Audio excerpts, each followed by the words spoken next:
Join us every weeknight at 9 p.m. Central Standard Time, 10 p.m. Eastern. The Intrepid Radio Program, a Scotty Roberts Productions broadcast.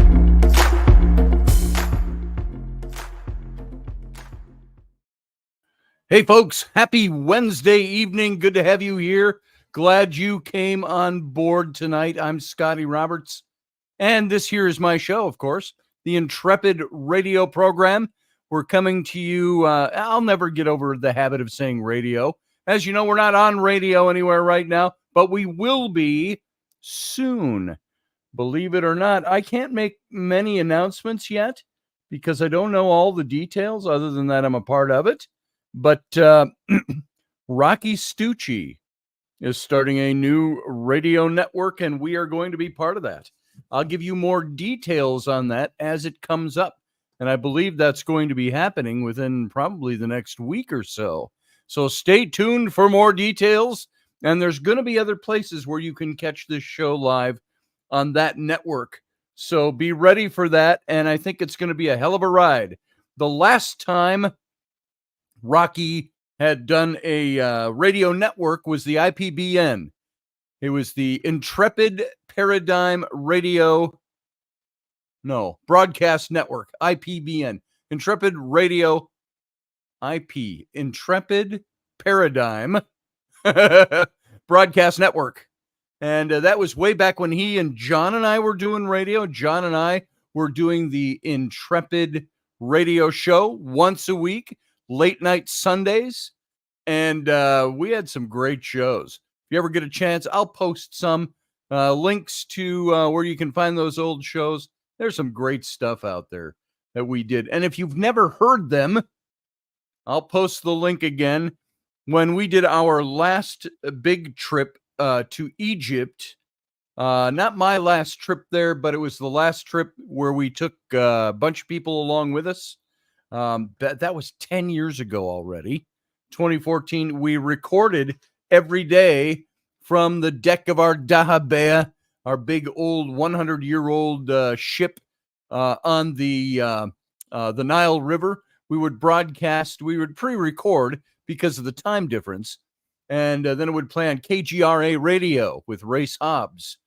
And there was a couple of times we did the radio broadcast. We recorded it from like a bus driving in a ridiculously crazy traffic in Cairo, and a couple of times at some of the sites. We were out in the middle of the Sinai Desert, John Ward and we had 13 guests with us. And my twin daughters, Abby and Bryn, were two of the guests that came along with us. And we were out in the middle of the desert, the guests of Sheikh Salim Barakat, who put us up in his Bedouin tents, and we had dinner one night, and we interviewed him. He doesn't speak English. He understands some of it, but we had our Egyptian interpreter, and so we had we had Sheikh Salim Barakat and interviewed him, and so there's a lot of really fun radio stuff, and it was always fun. We had a great time with it. There were so many antics that took place during that particular trip. We had Scottish medium Chris Conway was with us on that trip. And you may know him. I've mentioned him a few times before. Back in the day, remember the British show Most Haunted? It was a show with all the screaming women, and it was their version of Ghost Hunters before. I think they started before Ghost Hunters. And they had Derek Acora was their psychic, and he was a little defamed, and they let him go from the show. And Chris came on to replace him as their psychic medium for a bulk of 2 seasons. I think he was on there. So, and then of course Chris left the show as well. And but we have some, and he's great. He's got this dry, witty sense of humor that he can look at you and you start laughing. He's a natural born comedian. And so we had him along, and we did all our shows with Chris. And so we had a good time with that. So I'll post some links some other time. and you'll be able to go and listen to some of those. So how's everybody tonight? I see Susie Q, you're over there in our chat room, and JP, Jason, Patrick is there, Randall Flag, and so we've got 3 of you are at least showing up in the chat room right now. Thanks for being here. And everybody else who's here, you can come into the chat room, come and chat with us. And tonight's show, it's not an unplanned show. It is an unrehearsed, unstudied, unresearched, unprepared show.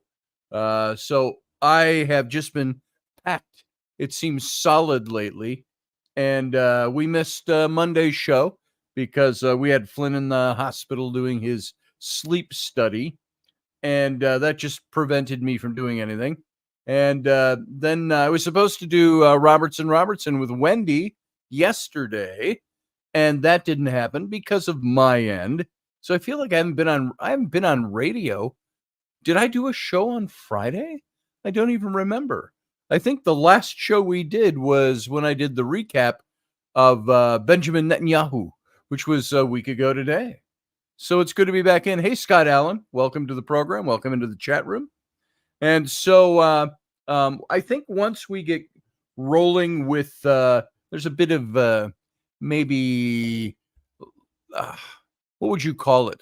Not strictly laziness, although you could attribute it to that. But going on with the new network with Rocky, once we get all those details together, I think we'll get back into a little more regular schedule. Let's see. So what do we want to talk about tonight? There's a ton to talk about. I want to ask you a question first, by the way. Do you believe that Kamala Harris has a chance at winning the presidency? Now, my opinion would be, hell no, not on her own merit. But do you think we're already starting to see the media and the social media and the mainstream media already kind of paving the way for her? Did you realize how much they have worked at changing her persona once they put her up into the slot to become president? And they took Joe out. Well, they realized that Joe could not do the job, and Joe could not win. And that is the only reason all of this took place. So somebody who was, now I understand, by the way, there's caveats in everything I'm saying here and conditions, and I get it and I understand. But Joe Biden, unable to really perform his duties, unable to, if he got elected, nobody for a heartbeat thought he was going to make it for another 4 years. But that is what the Democrats kept pumping, kept pushing. You had Karine Jean-Pierre, White House press secretary, pushing the cover-up. Now, let me put this one caveat in. I know if you've got a candidate and he's the only chance you think you've got to get into the presidency again, and there's all these things working against you, you can't take the incumbent out. You got to run the incumbent. They don't want to take him out because they'd have to put Kamala Harris in. They did. Nobody, even in the Democratic Party, wanted Kamala Harris to be running for president. So what have they done now? They have completely worked at recreating Kamala,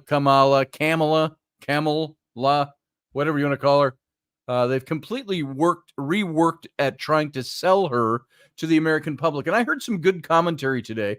I couldn't tell you the guy's name. I was listening to a show while I was driving the car, and somebody said the only reason that he thought that she might have a chance to win, he says, is that what you've got out there are different kinds of voters. You've got voters who will not vote for her at all because they pay attention and they look at the past, they compare things, they know she's not going to make it. Then you've got, hey, Alton Moore, good to see you, brother. Thank you. I think that was a great job for me. Thank you. And Zionism, he says, yes. I'd like to find out what you think about Zionism. What are you saying there? I think I already know where you stand on everything, but you should call in and we could talk about that. So we've got a whole night ahead of us here, and there is a place to call in, and we're a little bit going to be open mic tonight because I didn't prepare a show tonight. I didn't prepare anything because I've been so damned busy, and since this is not my full-time job, this radio show tends to suffer when I get really overworked or over busy, and I apologize for that, as you all know. They say never apologize. Don't let everybody. Well, it is what it is, folks. I've been doing this show for 22 years, in one form or another, as you all know, and I've had many times where I said I will never ever miss a show, and in the last year, I've probably missed more shows than I missed in the combined 21 years before it. And actually, the show's 24 years old now.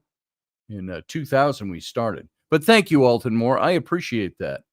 And so back to Kamala Harris, they've totally reconstructed her. We can make her better than she was. Better, stronger, faster. We will erase. These are not the droids you're looking for. We're going to erase everything you know about Kamala Harris. And the kinds of voters that are out there are the ones that already know what's going on with this and they aren't going to vote for her.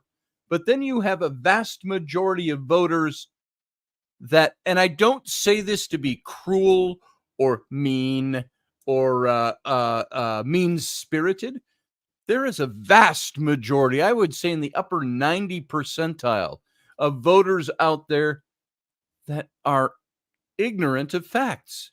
And I don't use the word ignorant to say, Jane, you ignorant slut, like, remember Dan Aykroyd and Jane Curtin from the old Saturday Night Live? By the way, I used that line on somebody once in social media. And I said, I can't remember what the woman's name was. Suzanne, you ignorant slut. Oh, you're calling me. You're such a misogynist on top of being a racist. I said, come on. I said, roll with the comedy, will you? Lighten up. We can be on different sides of this different ends of the spectrum and still have fun with this. She had none of it. But so there are ignorant people out there, meaning they're ignorant of the facts. They don't look at the facts. They don't pay attention. What overrides any fact that is presented to them is, well, that breaks down into other kinds of voters. The voters who are, well, I've always voted Democrat, and well, I've been listening to all this crap about Trump, and Trump is a danger to our democracy, so I'm voting for Kamala Harris. Or they'd vote for a penicillin-riddled rotten orange. Well, I didn't mean to make a connection to Orange Mad and Bad there, but you know what I mean. And so you've got the vast majority of people that have no idea. They go along with the flow of either, well, I've always voted Democrat, so I'm going to vote for her. Or you've also got the other side that is, I've always voted for Republicans, so I may not know a lot, but I know I don't like Democrats, and so they're going to vote Republican. Independents tend to think more, I think, than either party if you lump them all together. That's my opinion on that. And I am gladly an independent. I am not a Republican. I'm not GOP. You go, oh, yes, you are. You voted for Trump. So what? It doesn't make me a Republican. And I deliberately am not a Republican or a Democrat because I got to tell you, there are sometimes the Democrat candidates that have come down the lane that I've said, I would vote for that person. You all know I said, even though I didn't agree with everything she said, I would have voted for Tulsi Gabbard if it had come down to it. I would vote for her now if she were running. Of course, now she's not a Democrat anymore. Mordecai. He says, the last time I saw the deep state propaganda machine in high gear like this was 2016 when Trump won. Yeah, see, I'm thinking the same thing. I am thinking, we decry social media and the inner workings of social media and the way people have become because of social media. social media that censors you. We've become very familiar with that. But I also think social media has left us with people that are a little more informed, meaning that there are people out there on social media that, despite the stuff that gets put up there that's misleading or gaslighting or trying to sway you in this direction, there's also people that know information, and they get in there and they talk about it. And Trump has transformed the party. He has, Randall Flagg. I agree with that. I love Tulsi too, Scott Allen. And Trump isn't really a Republican, says Randall Flagg. You're right. So I look at all that and I say, there are enough people out there, I think, that are looking at what the Democrat Party has done for the last month, especially. Prior to that, the gaslighting of Joe's health and condition. And it's not like I wasn't one out there going, Joe's too old to run. I didn't believe he was too old to run.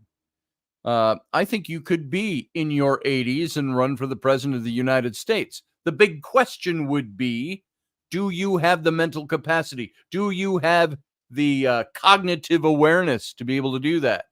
Everybody says, I'm 63 and I'm slowing down a little bit, not because I want to, but it's like, oh, that hurts today. We went to the store today. And we walked around just a little store to grab something when I was taking Rainey and Rowan to the airport. And we walked around for a few minutes. I walked from the car to the store and I got inside. I go, whew, boy, my hips hurt. Now, I don't know if it's necessarily that, I've got one artificial hip, as I've mentioned many times on this show. I think it's the muscles. I am so out of shape because I don't tone. If I would, and I'm going to I've just segued into a totally different rabbit trail. Rainey is going to be gone for 2 weeks in Alaska with Rowan, our 12-year-old. As you know, Rainey goes up every year in August up to Alaska. Her sister and their kids, they live up in Alaska. Her husband is stationed with the Air Force up there. And they've pretty much permanently settled there. They've got reasons that they're not going to be shipped all over. He's in his third enlistment, I think. If I've got the lingo right on that one, his third sign up, his third, not tour, his third enlistment. And so they're pretty settled up there. And they've got a little cabin up on one of the rivers, and Rainey goes up every year and fishes for salmon with her sister. And she brought home a couple of years ago, the first time she went up, 3 years ago, she brought home 85 pounds of fresh caught salmon. And of course, they pack it in ice and they put it in the big crates, boxes, and they ship it on the plane with you. And so Randall Flagg says, by the way, Trump and RFK are in danger. There are forces that will stop at nothing to institute their agenda. Yeah. And you know what I thought in the back of my head in all this when Trump was naming a vice president? I love JD Vance, but I think he and Robert Kennedy Jr. should have gotten together and said, unified front here. Let's run together. But, and of course, get back to the salmon here for a second. We had, about a year and a half ago, somebody in the garage was out in the garage, a kid, and unplugged an extension cord and used it for something, not realizing that was plugging in our deep freezer. And we had about 78 pounds left of that 83 pounds of salmon. And it all got destroyed. It sat in the summertime. It was almost 2 years ago now that it all went bad. We had to throw out, you don't know how bad that felt, throwing out 78 pounds of river caught salmon. And then Rainey didn't go last year. She went the year before with Flynn. Then she didn't go last year. Now she's gone up this year with Rowan. She anticipates coming back with hopefully over 80 pounds of salmon again. And she said, you guys, no grocery shopping while I'm gone. You eat up all the stuff that's in the deep freeze, so I got room. I plan to come home with a ton of salmon. And as you all know, Uncle Dave, the late Uncle Dave, my great friend for 30 years and a big part of this show. He passed away a year ago, as you all know. But he came over, it was 2 summers ago. And he prepared, he was, if you didn't know this already, he was also a gourmet chef. He prepared, I think, 4 or 5 different ways to prepare salmon. And we had a bunch of people over and we served up all kinds of salmon. So I think of that 83 pounds, it must have been less. We must have lost about 70. So I think he prepped about 15 to 20 pounds of salmon in different ways. So it was, Randall Flagg. Oh, pardon me, Randall. My cat will only eat food with salmon as an ingredient. That's the cat. So, I miss Uncle Dave. We all miss Uncle Dave. And we were all reminded of him again. Again, I'm rabbit trailing all over. We were reminded of him because we did this last Saturday.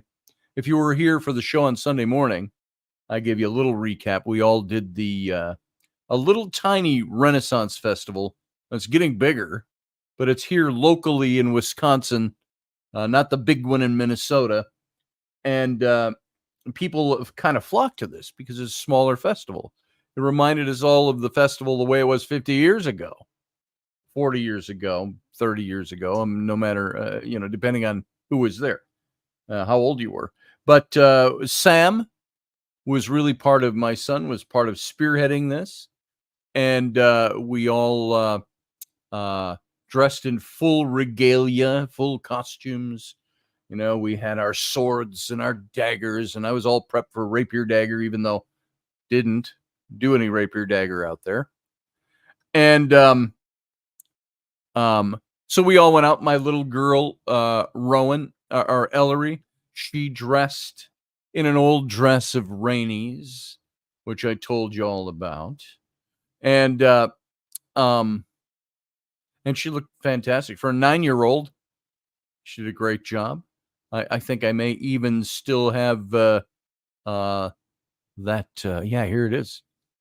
Here we go. There she is in Rainey's old dress, which was fantastic.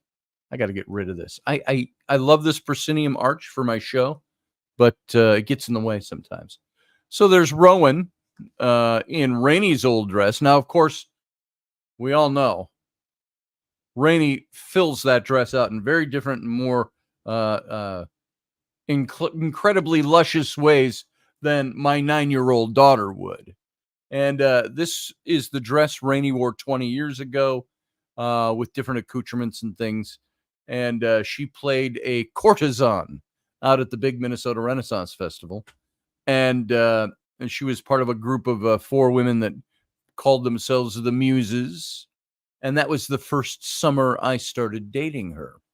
And so I look at Ellery in this. Ellery's got a great genetic mix of Rainey and me, but she sure favors Rainey. And we put her in this dress, and you can kind of see the shoulder straps on that dress it shows how big that was on her. But we tightened it. It had lace up on both sides, this bodice piece. And whoops, I don't know how I did that. How did I get that on there again? So I hit something. So that's and Rowan said, I want to be a pirate, Dad, but I want to look classy. And so we took this old dress of Rainey's. And as you can see, that's one of the swords that we inherited from Uncle Dave. That one went to Ellery. It's a court sword, a lot like that one on the far right up there. That one's a little older. It's got a wooden handle on it. The one she's wearing was done from Arms and Armor. And we had all the leather stuff and the jewelry, the cross hanging around. A big jeweled red cross was Rainey's, and that she wore with her costume. So there you go. That was that's how. And we had the whole group out there, and so it was a lot of fun. That's what we did on Saturday, but it was too damn hot. I'm going to tell you that right now. The weather was like it is now, with the heat index, the humidity, the dew point. that it was so bloody hot out there that we couldn't enjoy ourselves. We kind of meandered in full costume from tree to tree, shade to shade, because of course the costumes that we have are all, those costumes were made to look very Renaissance, made to look period style, and they were so heavy that it could be awfully darn hot in those costumes. But we always weathered it. It was always theater. It was street theater. So we had a good time with it. But I've also got, I wanted to show you also how Rainey looked in that dress. We've done that before. But if it comes up, if I can find it, I'll show you. But so back to, let's see, I had segued to Saturday. Before that, we were talking about all different other kinds of things. So back to Kamala. Do you think Kamala Harris, back to my original question, what do you think about the possibility that she could win the election? With all the different kind of voters, with all the things that we know, who are going to be the dumb people? Sorry, everybody. But who are going to be the dumb people that vote for her? Hey, Elderberry, good to see you. And I am doing some illustration work for Elderberry. I'll tell you about that as it goes. And I've got some pencils started for you to take a look at, hopefully by Friday. Tomorrow's going to be a busy day. Again, rabbit trailing. I'm doing the library reading here in Somerset, Wisconsin, where we live, small town. We're about we are exactly 35 minutes from St. Paul, Minnesota, downtown St. Paul, with the big city and the big buildings and all that. And then it's about another 15, 20 minutes to get over to Minneapolis, the Twin Cities. So we're on the outer cusp of the outer reaches of the Twin City metro area. And even though there's country and stuff and all of that in between, you cross the river, the St. Croix River, you're into Wisconsin. We live in a small town in Wisconsin where a ton of people work here, a ton of people work in the cities because we're less than an hour away. So that's where a lot of people are. But I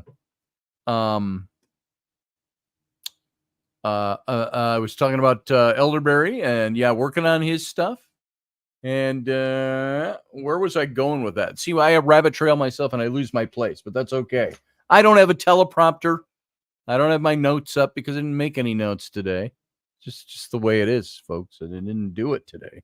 And so tomorrow, though, Elderberry, that's what I was talking to you. That's why I brought that up, doing the library reading. Now, it's funny.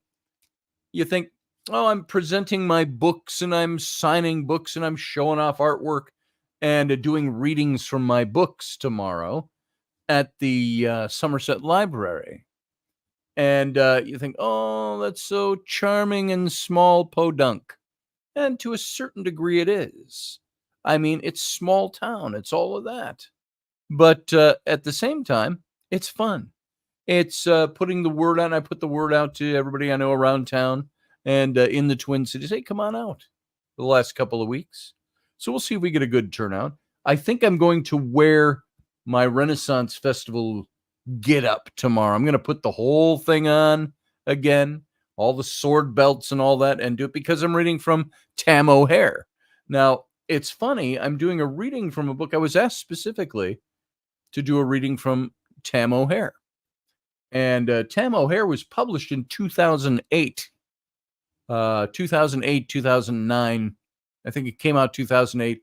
The publisher then said it sold well enough that he wanted me to add more illustrations, and they re-released it in a hardcover the next year. This is Morgan James Publishing. And so I did that, but they only published the book in black and white. All those beautiful paintings done in black and white. And so a few years later now, and God, it seems so recent, but it was before the heart surgery, which was in 2017. So in late November of 2016, I re-released Tam O'Hare. I bought up the rights and I did the color edition of the book, and that's the one that's out now. And so that's the one that we're reading. And I'm also doing The Sword in the Clay, which came out 2 years ago now. And you've all seen that. I've all read that on the show before.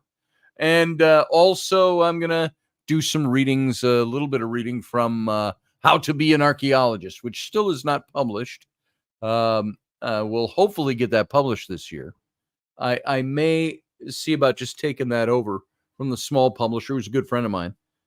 He's doing other things now and not so much focused on the publishing effort. And so I might just take it back and publish it under Rocketeer Press, which is my own self-publishing. And and I've got sitting here, look at this. I'll show you. Let me just wheel over here because I'm too lazy to get up and walk. This is what's fun about Tam O'Hare. First edition of Tam O'Hare looked like this.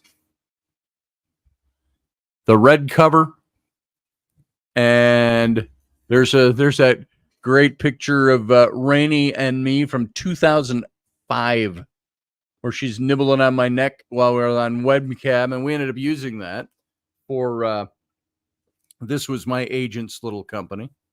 And you can see the whole book was done in black and white because they did not want to put the expense into publishing color. So these paintings all ended up looking like that. There's Captain Tam O'Hare. And so this was the first edition. I was elated. It was my first book ever published. Well, then they did the hardcover, which looked like this. And same look, but we did this fancy schmancy dust jacket on it. So it looks like this. And so here's the dust jacket. And it wraps around the book, and it had the fold-in flaps. So we put a lot of information on this flap, a lot of information on this flap, and there's your dust jacket. But it was still published in black and white. So there's Tam O'Hare. They did gold foil on the edges or on the spine, but that was about the only really fancy thing. And it ended up looking like this. So again, black and white in that book, in that version. So a few years later, in 2016, that was like 8 years later, I said, I want to do this in color. And so I did this version. This is the third edition of The Rollicking Adventures of Tam O'Hare. And I did this one all in color. And so you can see, and you all know, you've seen these before. We've read from this before. Let me find that one picture. Well, this is a fun picture. This is when Queen Elizabeth is on deck. And so there you see the difference between the black and white and the color version. Obvious. One's black and white, one's color. Here's that same picture of Captain Tam that I started showing you. So this was the third edition. I did this one in color. And so now that that's done, right now, just like I did with The Sword in the Clay, I am going to re-release now a fourth edition of Tam O'Hare in hardcover. Full color, hardcover, done exactly like this. Let me grab one. You've all seen The Sword in the Clay. So hardcover like this. This is one I published, and there's the old, there's a Rocketeer. No, this one wasn't Rocketeer Press. That was Manitou Press. There's the back cover, front cover. And, of course, this was all in color. As you all know, The Sword in the Clay, which now came out about 2 years ago. And there's your, that's how that one looks on the interior. So we're going to do Tam O'Hare like this. As a hardcover, and probably this fall it'll be available when we start getting into Christmas time, for Christmas time. So all that to say, that's what I'm doing tomorrow. And even though How to Be an Archaeologist is not yet released, I'm going to have some slides, and I'm going to have the original art there tomorrow. Bunch of original artwork from all these books, and be reading from some of them. I'm going to have some of the books there. Like I've got a few books left of the Rise and Fall of the Nephilim. Totally not a kid's book at all. And these books, by the way, are not written for little kids. They're written for upper elementary into middle school on the low side. And I would say the biggest reading audience we had with Tam O'Hare was college age and up. Then I'm also going to have, and if I have any of these left, I found a whole stash of these. This was the promo poster we did for Tam O'Hare back in 2008. So this one's a little pressed up and stuff, but that's the big promo. I'm going to have a stack of about 30 of those that we're going to see if we can get these in the hands of some of the kids over at the library. So there you go. Huge advertisement for me being at the library tomorrow. But that's the Somerset Library. I think it's going to be fun. I always enjoy reading. I like to do it in costume. Uncle Dave, as you all know, because I've told the story before, we did a big thing at the Minnesota Renaissance Festival on the children's stage. I was asked to be there by the creative director. And we went out there and we did readings from Tam O'Hare. I was on full costume. It was 2007. So, boy, now that you mention it, the black and white edition was already out. I might have my dates off. I think the original book would had to have been released in early 2007, then again in 2008 with the hardcover. That's what it was.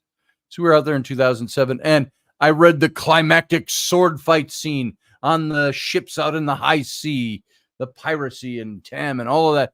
And Dave and another friend of mine put on the masks that Dave made. He made these leather masks for us that you've seen 100 times. Yeah, they're right here. Hold on. I'm going to get this. I'll show you. Just because it's fun. This is something that Dave did on his own time. He came over one day as we were rehearsing doing the sword fighting scene, which was going to be on stage, and he made these masks. And he made them out of leather. And they looked incredible just in leather. But then I took and I painted them. I said, let's add color to those. And so this was Tam O'Hare. And, he looks a little scarier than he is in the book, but there's his ears. Dave took these and he made all this. It's drawings of Dave on the backside of the leather where he soaked the leather, and then he did all this etching and molding and shaping the leather and made the masks. So he could wear this, you see out of this part of the mask. And he also did the English ferret captain that Tam was having the sword fight with, which was this guy. And so, sorry, the strings are in the way, but this was the ferret, who was the sea captain, Martin Frobisher, historical character, but Uncle Dave made these masks. And he came over one day and said, I got some masks for you. And so I painted him up, and I still have those. They sit up over there. So, Elderberry, I'll get you a hard copy for your downstairs library. So, that I've recapped things we've talked about here 100 times, but that's because I don't have a topic and an agenda tonight. So, what did I do? I just made everything disappear on my end. I hope you still see me. Up. I did something here. Hold on. Hopefully we're still here. There we go. Now we're back. At least I am. I just made everything disappear. So we didn't lose anybody. That's good. So that's tomorrow. I'm doing all of that. And the reason I brought all that up was telling Elderberry I'll probably have sketches for you to look at by the weekend. And on some projects I'm working, doing some historical military paintings for Elderberry. It's going to be fun. I haven't done one like that for a while, so it's going to be a lot of fun. The closest I get to what's sitting right here for a military painting was in Tam O'Hare. There is a scene where we're talking about his days prior to this story when he fought for Scotland. And I've got that battle scene. Now, Elderberry, I'm not going to do yours with animals, but there's one of the Scottish pike lines. That's Tam in the center, the big character, and William McNutt in the background, a squirrel, and his son is the squire to Tam O'Hare in this book. And so that was a lot of fun. And if you don't have the book, you can get it. It's on Amazon, or I've got a few here. But you might want to wait till the hardcover is out if you want to get one of these. So, and the big climactic scene that we read in the book and that was played out on stage rather comically with Uncle Dave and Wayne, a good friend of mine as well, was this scene right here. Where did it go? It's where Tam wins the big ship, the Elizabeth Jonas, which was a big warship of Elizabeth II, or Elizabeth I, I'm sorry, of England. Here it is. There's the climactic sword fight scene with the ferret sea captain and Tam O'Hare on board the ship. So they enacted that. So enough on that. Boom. That was a huge rabbit trail. Anybody been thinking about what you think about the politics, about what's going to happen? Do you think, what do you think will happen to our country? Boy, just jumping right back all the way over back to the main topic. What do you think will happen to our country if Kamala Harris becomes president? Do you think, and I don't even like thinking that, because I think she would be the worst person for the job. However, the Democrats, they don't care about Kamala Harris. They don't care about Joe Biden. They care about being in the seat of power, as most politicians do. They want to have the power. They want to call the shots. Now, is it because they believe that their ideology is better than what the Republicans have to offer, the independents have to offer? I think to a certain degree, there are some people that believe that. I think, though, that there are some people that say, if we're not in power, we cannot enact the things that we think our country should be doing. But then you look at so many things that the left or the Democrats are doing. They're not things that we're supposed to be doing by our Constitution. Kamala Harris is insisting that and even though she's backtracking on some of this, they've gone and they found all these things that she has stood for over the last 4 to 6 years, even recently, and they're trying to recreate her to say, no, she doesn't, ignore everything that happened before 3 weeks ago. This is the new Kamala Harris. This is who we are now. Do you think for a heartbeat that when she comes in and kind of tacitly repudiates all this stuff she stood for before that was very sociocentric, pushing socialism, really is what it was, socialist Marxism. And we could do a whole show just talking about bullet points of socialist Marxism. And now she's saying, well, she's backtracked on some of that. Do you think for an instant that if she attained the office, that would not revert right back in what she does? She said one of the first things she wanted to do was sign an executive order that in essence was confiscating firearms. You can't do that. And yeah, I'm not padding that to make her sound worse than she is. There are videos of her interviews where she says the same thing. She stammers around it a bit, but where they want to confiscate for the good of the people, for the good of children and all of this, and as I was housed. But doesn't the Constitution say the Second Amendment shall not be infringed? But they're willing to infringe. Yeah, you're right, Ron Frisbee. Kamala Harris is the perfect political chameleon. Now, the same person who was critiquing her that I heard today, he was talking about the kinds of voters out there. He said she did a really good job. I said, set aside what your political ideology is. When she had 10,000 people at a rally yesterday or the day before, and his critique of her was she did a very good job. He said she only spoke for about 20 minutes, but she read right off a teleprompter. She had to, Kamala Harris. And she had to do that, but her presentation was perfect, he said. And who's it going to appeal to? The people that want her in office because they don't want Donald Trump. And 90+% of the people out there that are totally ignorant of what the real facts are and what the things that she proposes actually are and what it would actually do. So when she's proposing gun confiscation, here's the other one, Joe Biden. By the way, wish I had cricket sound to play. Where's Joe? Have you seen much of Joe Biden? They've pulled him as a candidate. He was forced into that, obviously. But you know what? That same 90+%, 95+% of Americans don't really get that. They don't pay attention to that. The whys, the story. Why is this happening? What's the inner workings of something like this? Joe steps aside from the campaign, but they did not pull him from office.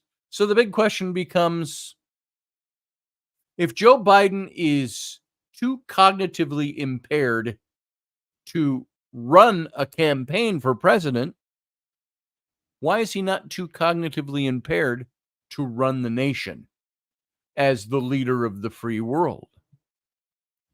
Conversely, if he's healthy enough to be president for the next 5.5 months till whoever's elected replaces him, why isn't he healthy enough to run? Now, I understand some of the answers are, well, he finally realized he just could not do the job any longer after that. And it's not about he's still the sharpest broom in the closet, et cetera, et cetera, et cetera. All the palaver, all the caterwauling. Everybody knows, and we've known it for years, that Joe Biden was not suitable for the job. And we talked about this on, I think it was Sunday. We all know. Here you go. The AI-generated 3D construct of Virtual Joe was hacked on Azure and stolen by foreign actors. The state of the deep is in panic mode, scrambling to recover. I don't know anything about that, Professor. You're going to have to talk to us about that a little later. I haven't heard anything about that. I know Azure. I know AI. I didn't know there was a 3D construct of Virtual Joe. It'll be interesting. Sean Stroik says, all lies. I agree with you, brother. We have been, and if you pay attention, you ask the question, how could our country have been so, our citizenry have been so lied to and gaslighted for so long? Because we let ourselves be. Oh my God, we let ourselves be. I've got friends. This is as an aside. I'm not going to name names because I love these people. They're good friends of mine. I mean, it's not like we got to share a cottage by the shore or anything, but we've been good friends for years. Husband I've known for a lot longer than I knew his wife. Love them very much. Care about them. But she had put up a post over the last couple of days, and she's very much in the Kamala camp. And I said, hey, look, my friend, I'm not going to name her. I said, I've got to, I said, you know me. I said, the only reason I'm responding to this, I'm not trying to come out and play troll on your thing. I'm a friend of yours, and you put up a public post saying all this stuff. I said, it's public. I said, you got a lot of people that agree with you that are commenting. I said, I would certainly hope that because I disagree, you're not going to disallow me from commenting. It's public. Showed up in my friends list of posts. And she was saying all this stuff about making the typical references that you're seeing of, oh, well, the right is trying to elect a 34-time convicted felon. And she gives no explanation for any of that, just says it. I said, in my explanation, I said, you do realize that the Democrats and the left don't care what Donald Trump was convicted on. They just needed a conviction so they could do exactly what you just did. Called former President Trump a convicted felon. Now, is he in fact, yeah, he's a convicted felon. I said, you need to ask yourself. I said, if I were to ask you right now, without you looking anything up, could you tell me what crime he committed? I said, you can't. I said, most people can't because it's a convoluted series of charges and events that led to this. I said, and you haul out the 34 counts of felony charges. He was convicted for 34 felonies. I said, you do realize that those 34 comprise one thing. He paid $130,000 to his attorney. Not him personally. He wasn't writing a personal check, pulling cash out of his wallet. It was through his organization. He paid his lawyer. But he paid him in 34 different installments. And I don't think it was $130,000 as the bill. I think he had him on the payroll. Paid him 34 times over like a year and a half. And what the activist prosecutor, Bragg, did was he counted all the times a payment was made, added them all up, and said, each one is an individual felony. And he had to, but the reason the payments were made was something that's not illegal in New York. The act, having sex with a porn star, when did that become illegal? Unless your wife is going to have your nuts on a platter for doing that. It's not legally illegal. And but they tried to link it to campaign finance. It's now a federal charge because he used campaign funds to pay him off. But the interesting thing was that this all happened after he was elected. So it had nothing to do with campaign funds. But that's beside the point. There's too much fact there. So you can go through and we've done it on this show. We broke it all down. And so then they linked it to, by the way, the feds. It was presented to the feds back in 2019. The feds looked at the case and they went, nothing here. No crime committed. No federal crime committed. They didn't even pick up the case. Alvin Bragg took a misdemeanor charge saying that Trump misrepresented something in his books, his ledger. Misdemeanor, slap on the wrist, $350 fine that had outrun its statute of limitations. But Bragg pulled some strings and got that case reopened after the statute of limitations ran out. So let me ask you something. Is that everybody is equal under the law? If I get a parking ticket and it goes on for X number of years and finally it falls off your record, statute of limitations has run out. Can they reopen that and attach it to something else to make it a bigger federal crime? No, that's not permissible, but it was allowed in this case. The judge, an activist judge, donating money to the Democrat Party. All of that, you can say, so what? Everybody's got their own personal political beliefs, and I believe that. It's not that, but it's that everything they did proved that the case itself was being manipulated. And so was Trump convicted? Yeah. They would not grant a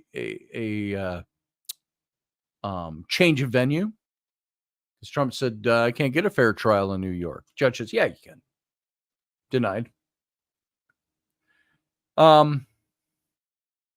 So all of that says this is all that's happened. And so I brought this up with my friend. I said, you bring that up. And I condensed that, believe it or not, just that explanation to about a paragraph and a half. And I hit all the points. She had all kinds of major points. Trump respects all these dictators. He just wants to be a dictator. And she says, I guarantee you, if he gets into office again, he will not step down. He will take over the. I said, do you really believe that our country would allow that?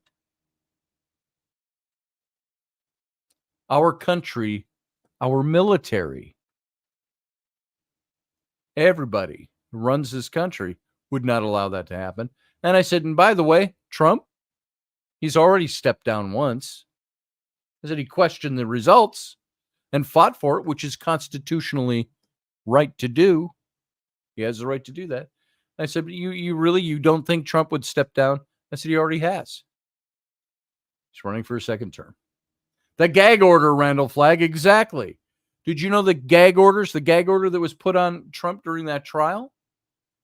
Gag orders are not meant for the defendant. Gag orders are meant to protect the defendant.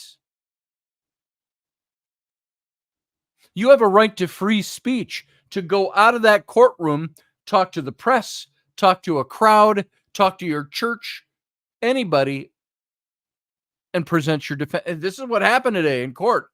And this is not right. I'm defending myself. You have a right to defend yourself.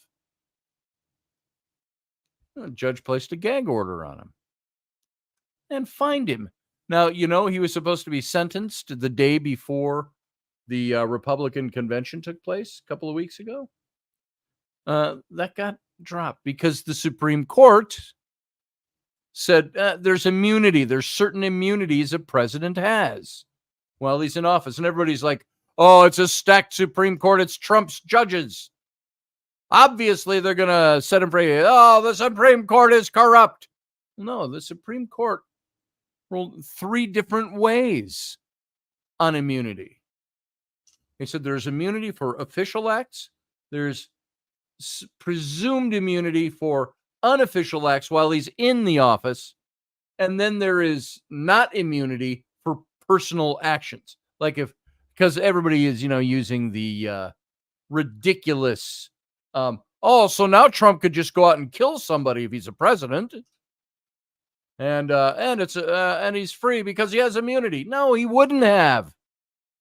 That is not an official act of the office or connected to official acts.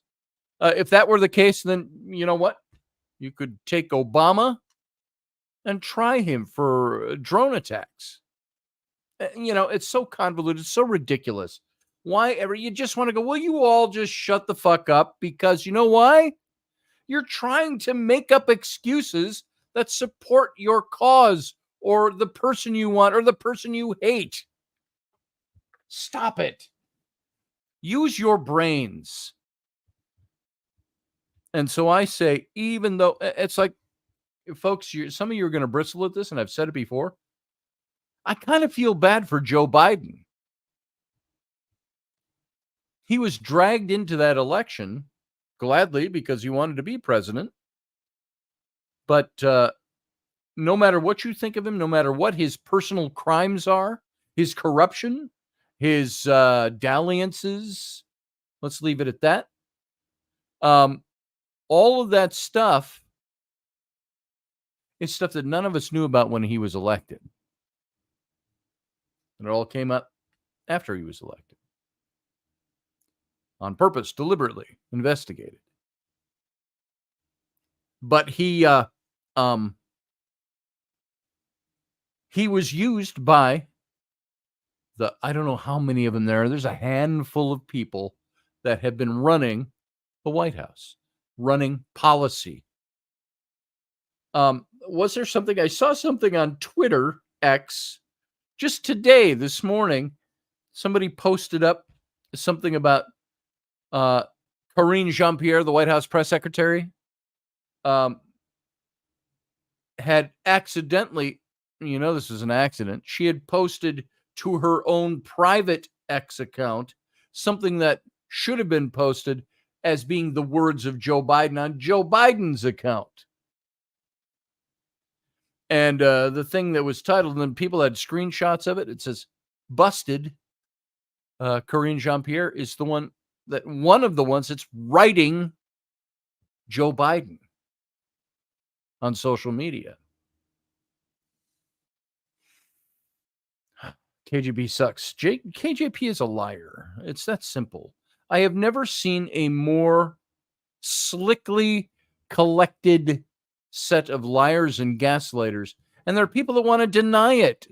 Look, if it was going on the right, I'd be calling that out too.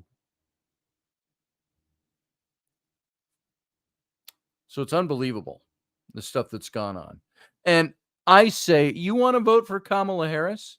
Are you completely, what was the line from Rob Roy delivered by John Hurt playing the Marquis of Montrose? He says, do you take me completely for a wig, sir?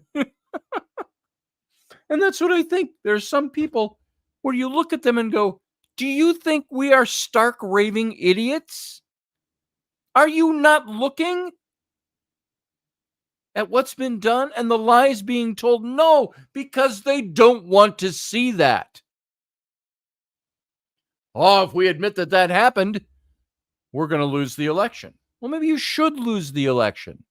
You should have lost last time. Frankly, I think you did lose last time. But I can't bring that up because I'll be censored on YouTube.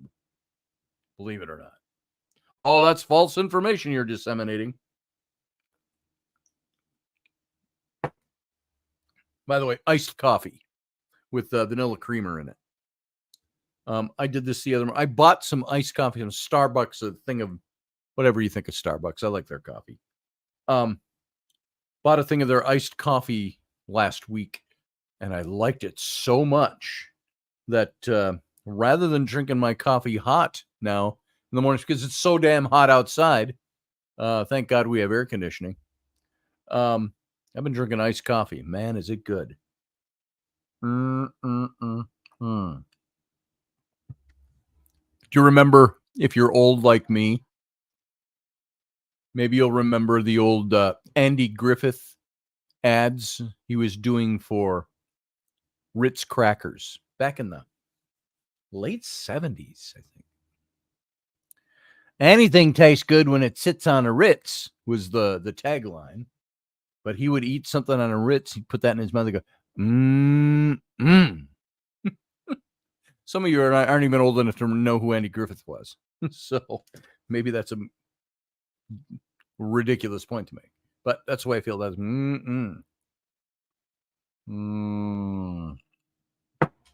You are absolutely right, Elderberry.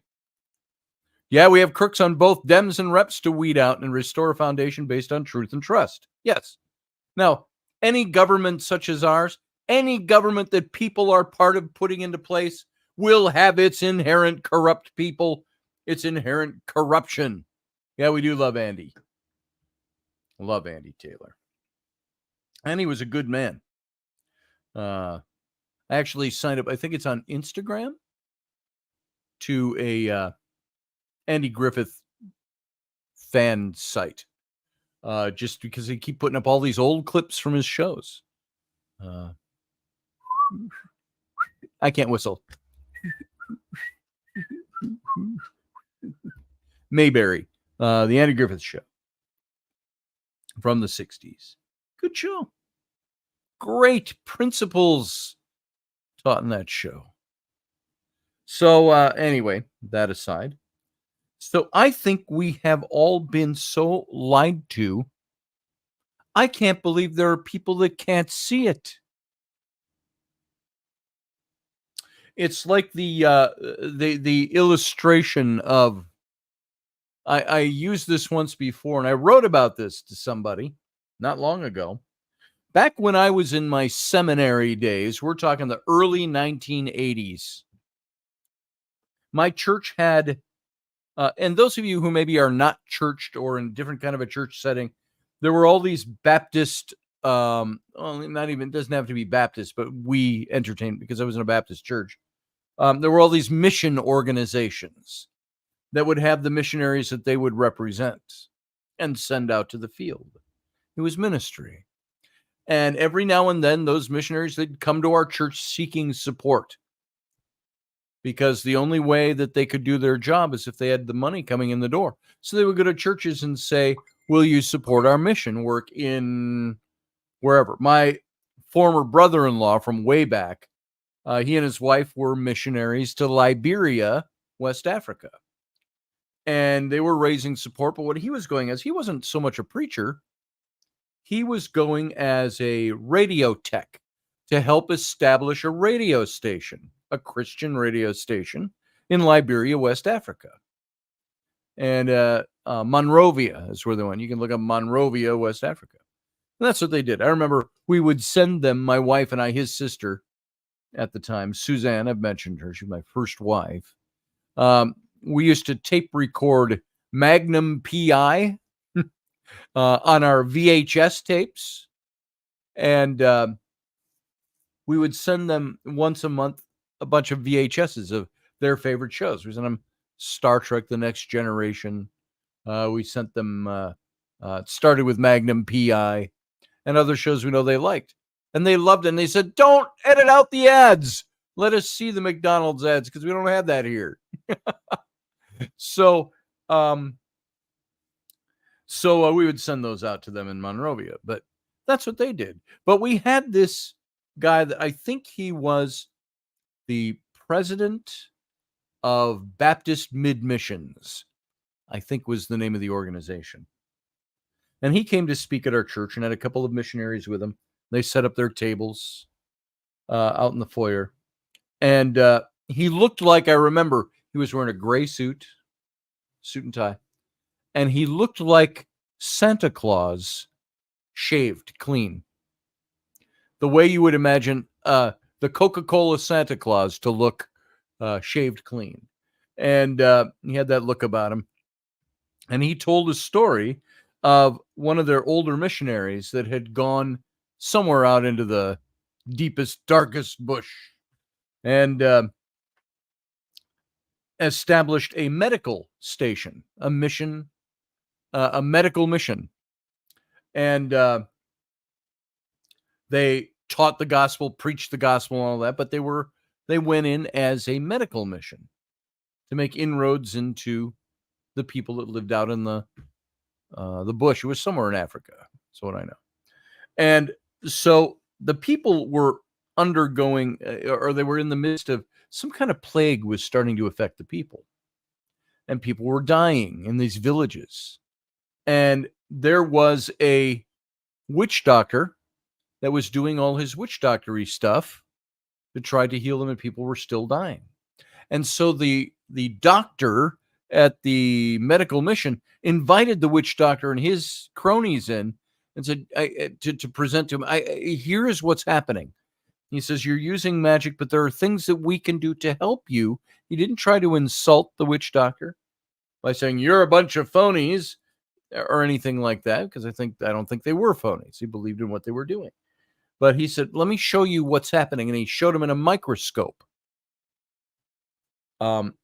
Big, expensive electronic microscope for its day and age in the 80s, probably in the 70s when the story took place, cutting edge tech. And he said, you see, and he showed him germs. He says, these are the things that are affecting your people.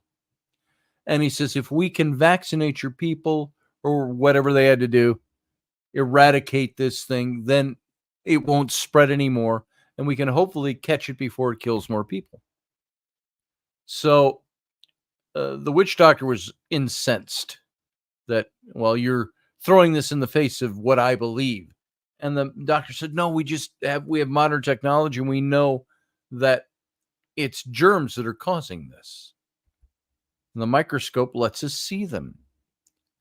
So anyway, later that night, in the middle of the night, the mission station, the hospital, is broken into. and things are smashed, and the microscope is taken outside the mission hospital and smashed to bits. Well, in the morning when the doctor missionary saw this, he was upset, and he said, and he called the town elders and the witch doctor, and he said, "Who did this? This is thousands and thousands of dollars." I'm sure he was thinking, and no, didn't make any. Never mind of the natives there, of equipment that was destroyed. He said, "Did you do this? Why would you do this?"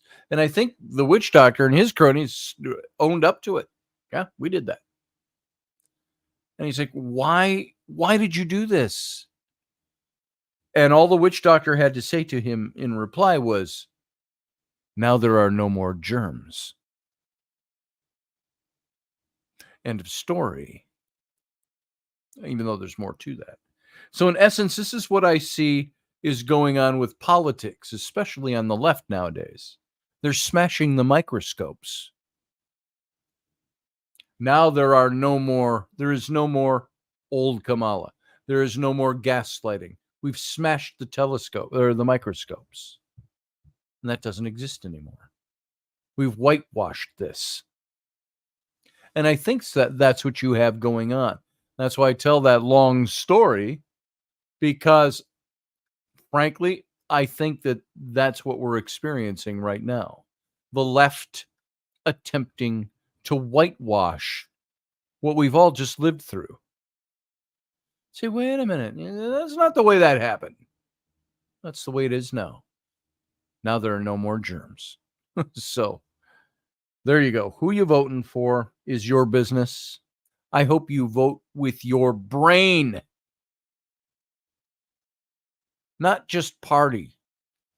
God, I'm so fucking fed up with people.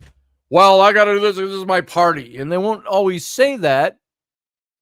But now it's interesting. I found that this friend of mine, who I started telling this story, had put up all this stuff that there were like 6 or 7 points of things in these big, long, and I really hate it, folks. If you're going to put a big, long post you want people to read, shift, return, make paragraph breaks. When you look at a big, long piece of text like this, and you got to weed through it, and there's no paragraph breaks, it's like, oh my God, I don't even want to read this. So shift, return. After your sentence, you got to hold down the shift key, or you're going to hit return. It's going to post prematurely. Shift, return. It creates a paragraph break. So you can take a big, long post in little snippets, sentences, chunks, little paragraphs, big paragraphs. But after I answered, my friend wrote a response, and I think it was kind of damage control, trying to smart enough to know that I was right. And by the way, I'm not saying that to toot my horn. Ryan Gale, how you doing, bro? Brohim. But other people came in and said, no, wait a minute, friend. They were all friends. And they said, that's not correct. Some of that's not correct. You can't say that. You can't insist this is so with Trump or anybody else when we know it's not true. So, hey, Ellery, I'm talking right now, believe it or not. Believe it or not, I'm still doing radio. I decorated my tablet. That's fantastic. I lost Bye. both of my phones. See and ya. I have 2 of them. See ya. Bye. No. Bye. You can come back later. Come back later. I'm in the middle of a point. If I let go, you're going to fly. All right. So, you can stick around if you want. Just don't talk. Don't talk until I'm done. Yeah, that's going to be really hard. Who'd you get that gene from? Where'd you get that? You. So, so you've distracted me enough that I can't remember the point I was making. So, anyway, all that to say is, I noticed that my friend, and she had other friends that were saying, And they all respect. And even my friend said, I know you, Scotty. I know you're respectful. I know you don't mean anything damaging to me. That's how she started. Because I even told her, don't do that on the radio. Thank you very much. Belching 9-year-olds. So, be a good girl, silly, says Susie Q. That's you. Be a good girl. Who wants to see my Go Wish? Go Wish. That's where I have to go to get a good girl. Go Wish. No. Why? Because I'm in the middle of something. Duh. This is that interrupting thing we talk about all And the I'm also time. in the middle of something. And so go do it over there. Goodbye. Is this an old one? See it? Yeah, that's one of the old originals. Be careful with that. So, I'll see no pictures. Oh, I saw a picture. okay. So, my friend then was all respectful and she took it on the chin. And a lot of people brought up some of the same points I did and said, you know, you got to be careful what you're promoting out there. Please don't be distracting. Go. Thank you. I'm serious. She said, I'm just mad because she's prettier than me. Well, that's true. But, and of course, I'm on radio, so she knows I can't grab her by the hair and throw her to the floor, which is what I would normally do. So anyway,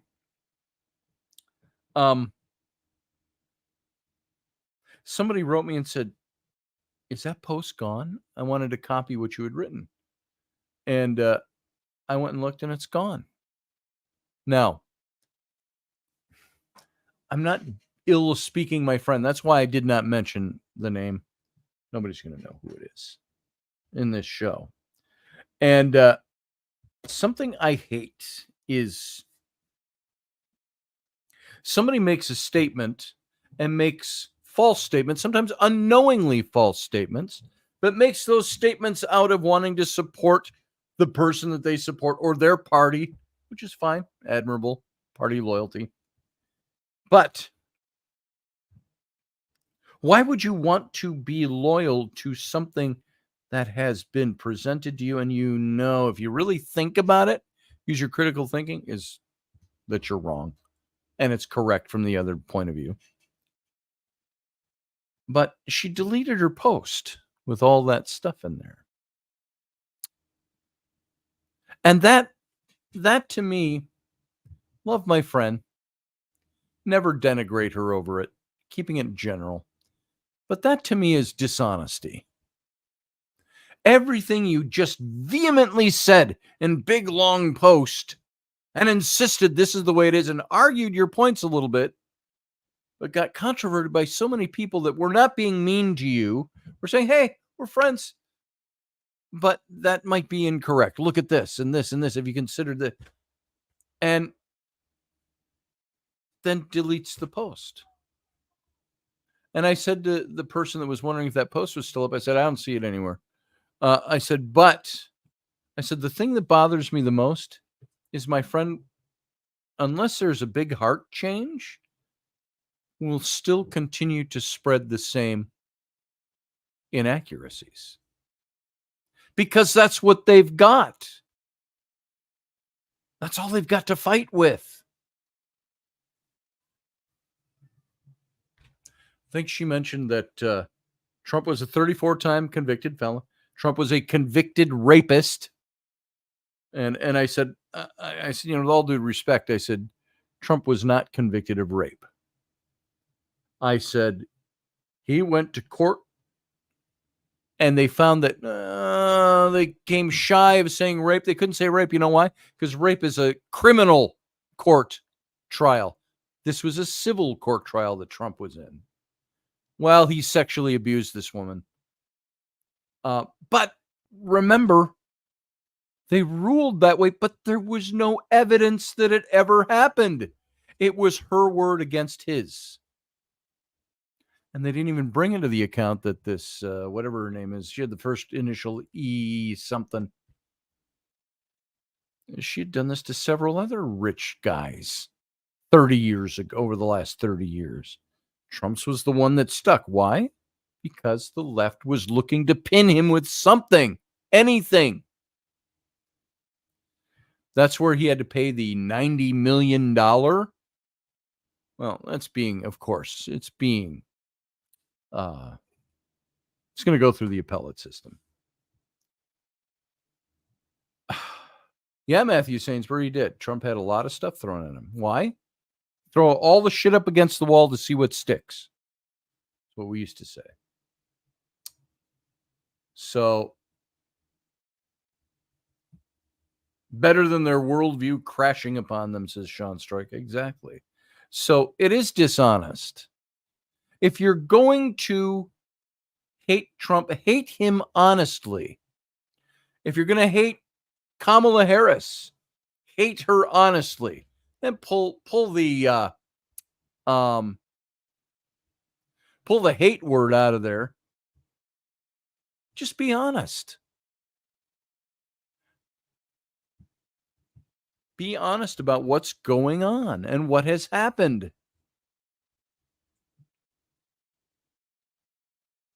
That's all it takes.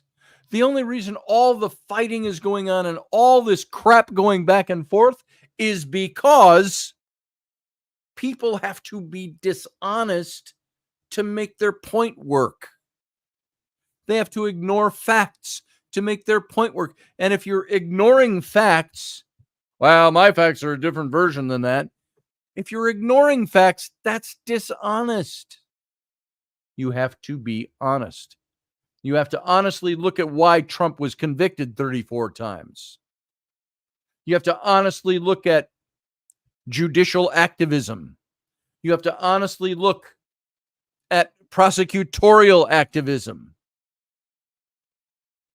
You have to tear this stuff apart, dissect it, and look at it. But as that commentator I talked about, so it wasn't even a commentator, somebody, specialist, I don't even know who he was. Criminal specialist. He said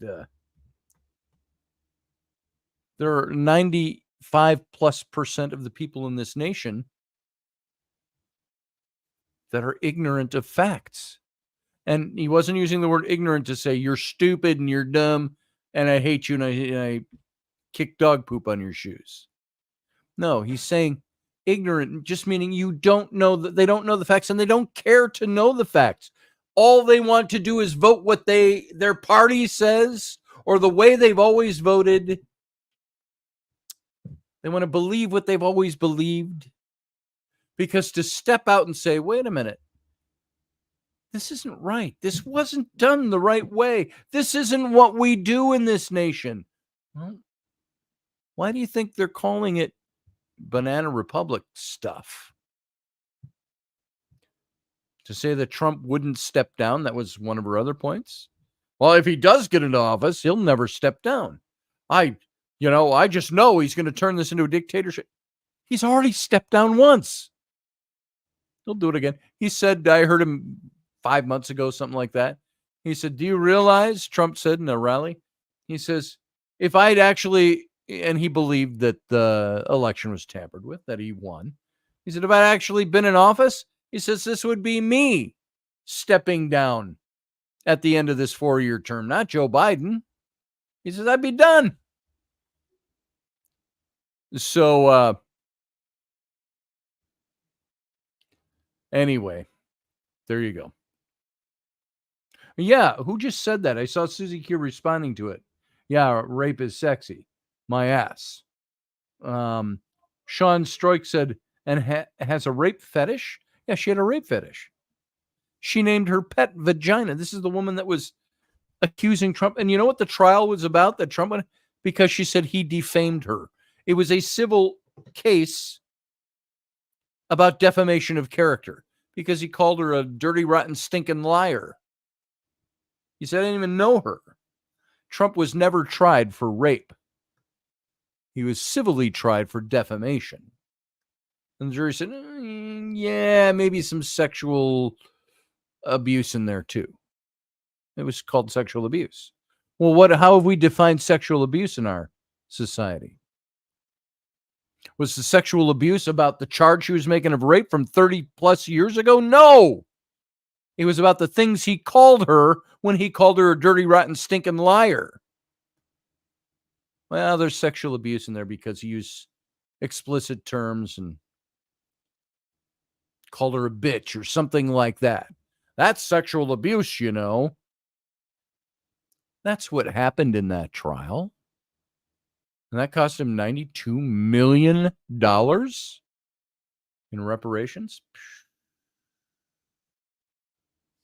Exactly, Susie Q. Verbal salad to get what they wanted. Exactly. And if you are smart and you don't see through this, you're really stupid. Don't try to make it fit what you want it to be. Be honest. You don't have to like Donald Trump. You don't have to like Kamala Harris. But if you're going to vote for one of two of them to be the next president, be honest about why you support or don't support them. Don't use all the bullshit that's out there, because bullshit's a dime a dozen. Seen it for the last 3.5 weeks. It's all we've gotten is bullshit in the Reconstruction. We can make her better than she was. Better, stronger, more politically faster. You know? Folks, think. Critical thinking. That's all I ask.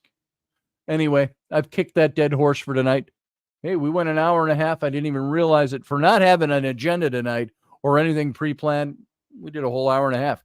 Let's go out for a little break. We'll spend the last half an hour talking. You guys call in. We'll talk about this stuff a little bit. If you don't call in, we'll exit. We'll get out of here. We'll get out of your hair early. Thanks for being here. If you got to go, you got to go. And I understand that. I get it. So all of you out there, for now, if you're not coming back or sticking around for the captain's cabin, live long and prosper. We'll be right back in a couple of minutes.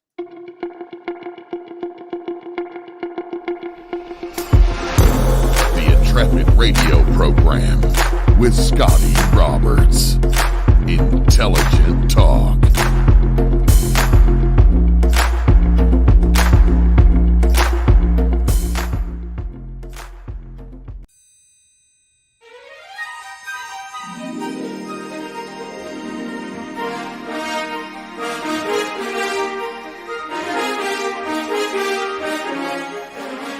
Hey folks, this is Scotty Roberts, and this is the Intrepid radio broadcast. I've been broadcasting for about 20 years now, covering such topics as science, politics, the paranormal, weird science, weird world history, archaeology, and the paranormal. Everything from ghosts to cryptids to creepy things that go bump in the night. So every week I bring you 3 new episodes. Come and join my channel and also be a patron to this site. So see the details below, and we'll see you here.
Dave, I love you, brother.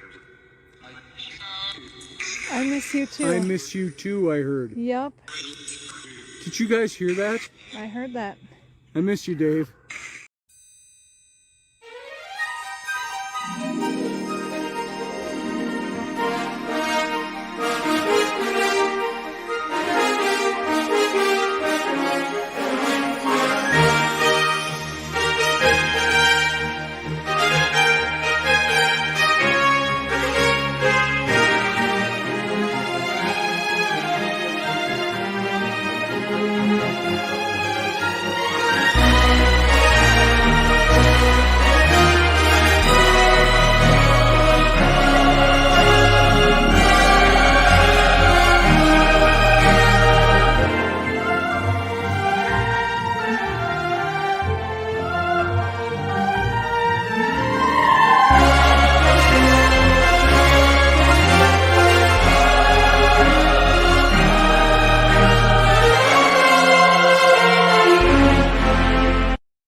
Welcome to the captain's cabin, everyone. This is our after show, our afterglow. Light them up if you've got them, and we'll just talk for a little bit. You can call into the show. Oh, I see. We've already got Professor Bauer. Professor Bauer must have some good juju to share with us because he's here early. And so let me pull him up. Professor, how you doing tonight? Well, I am outstanding, but I'm getting better. All right. Yeah. And I'm recovering from that. I'm getting much better now. and I'm not coming in early. You are coming on late here. Brother. That's true. I have been going since we stopped doing the radio portion of the show. I've been going about 10:15, 10:30 these days. Yeah, so, you're the guardrails have come off, and they have. That's unfortunately fortunate for those of us who are not as fortunate as you. That's right.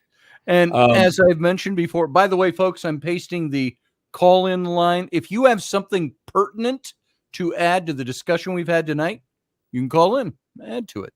If you got something off topic, we may give you a minute. But we're going to go with this right now. And what was I just going to say too? Oh, by the way, did you know, I mentioned it during the show, Rocky Stucci, I don't know if you've been talked to yet, but they're starting a new network. Yes, I have been talked to, and I'm eagerly awaiting the further development and deployment of said stuff. So yeah, I heard today from Nancy that it's going to be very close to ready to launch next week. So we'll see what happens. He's been putting a lot of work in all over the place. The recent documentary filming he's been doing is, I mean, the brother he's stepping up and he's making a difference. And that's what we all need. And speaking of that, yes, to your topic, which you droned on quite a bit with just being how pissed you are about all of the bullshit and how can people. Did I drone or was I making good sense? A little bit of both. Okay. my point being on the drone is that your emotive expression was quite evident throughout whatever you were talking about. Well, thank you for being here tonight. You have a good night now. No, go ahead. And well, I come here for the love and respect, of course. Mm-hmm. And you know, to your points about the fact that the obvious is not obvious to people. Yes. And as a seasoned, cynical skeptic, one who is constantly going, I don't know about that. If you're not in that natural state of observation and engagement with the reality and the bullshit that we're being tsunamied with, yes, then you're just not paying attention. You're eating Cheetos. You're eating Cheetos on the couch and, watching Netflix. But to not be engaged is something that is both, well, at first it's a personal awareness. It's something that everybody has to do, make an intentional, aware decision of being engaged. And being engaged means being at least aware of all the available information that's about. And we've never seen this much before. It's difficult for people. I certainly was not taught any of this in school or in any of the different disciplines that I went throughout my life about how do you manage a shitload of data? How do you manage conflicting data? How do you manage data that you're told is one thing when clearly your lying eyes and ears are seeing something very different, right?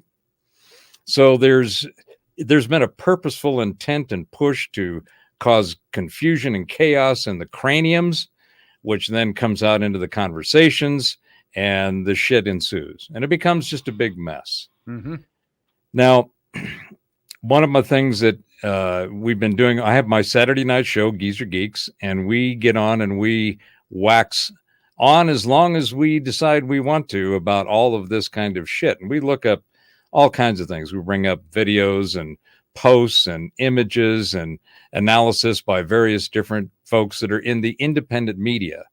In fact, we have a clip from the show called The Rise of the Independent Researchers and Content Creators.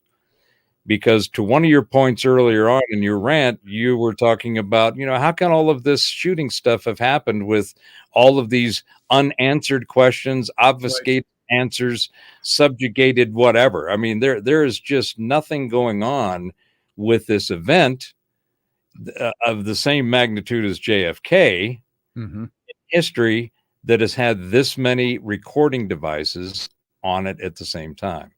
They can't JFK Zapruder film this event. Okay, that's the truth.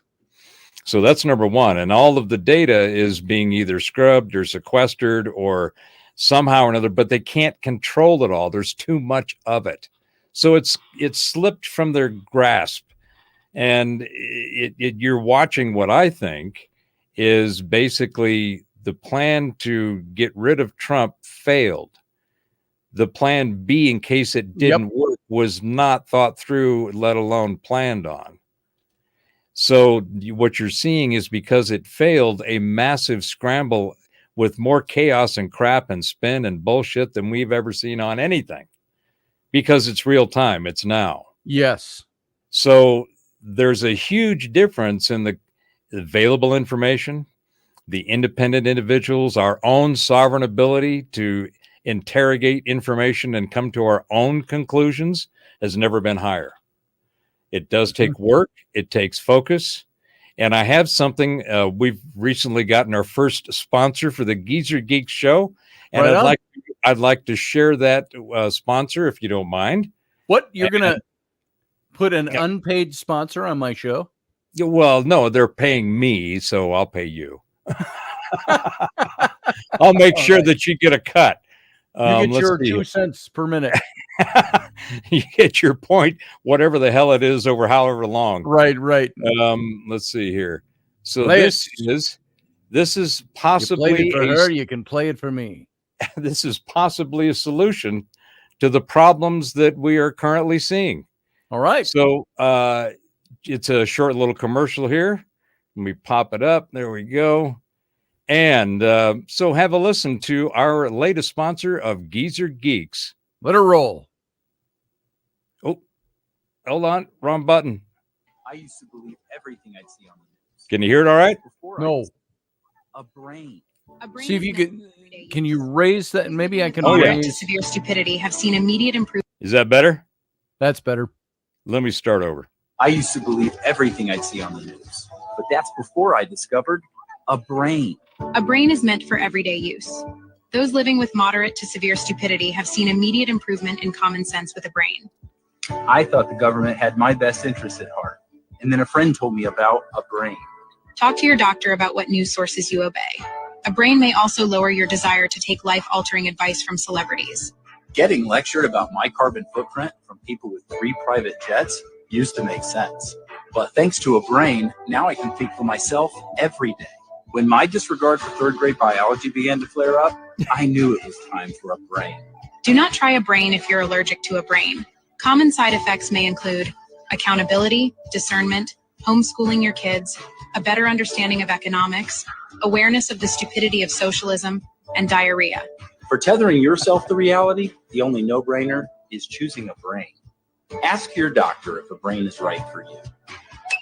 For more information, visit tryabrain.com. Nice. So that's his website, tryabrain.com. No, it's actually a comedian that just put that together. And that's part of this point I was making about the rise of the independent content creators. Yes. You've got people dropping stuff. Mr. Reagan dropped this awesome kumquat I like Mr. Reagan. ad. Yeah, he dropped an awesome kumquat ad, and Elon picked it up and went, yes. Just nice. So his visibility just skyrocketed. But the point is that people, they have to be made aware that they have been fucked with for far too long. Yep. On not just the things that seem to be important, but on everything. Yes. Everything has been bullshit. There is nothing that we have thought, from theology to philosophy to science to the metaphysics, the esoteric and otherwise, you name it. It's all a bunch of speculation, and they all have a little piece, but the ones that are the loudest and the biggest are the ones that are full of the most shit. This is very true. I can't do anything but sit with my mouth slightly agape and agree. Yeah, you end up with kind of a state of, we've been naming our shows with the geeks with questions. So I don't know about that was a question. Wait, what was a question? Somebody's got some splaining to do question. And we are taking topics that are along these lines and putting nuggets on the table and seeing where they connect and trying to give at least some additional perspective of the data that's out there. Yes. And how you can, look at it from different perspectives. Sure. Because perspective is the most important part of what we apply to the awareness that we are encountering. Right. So yes.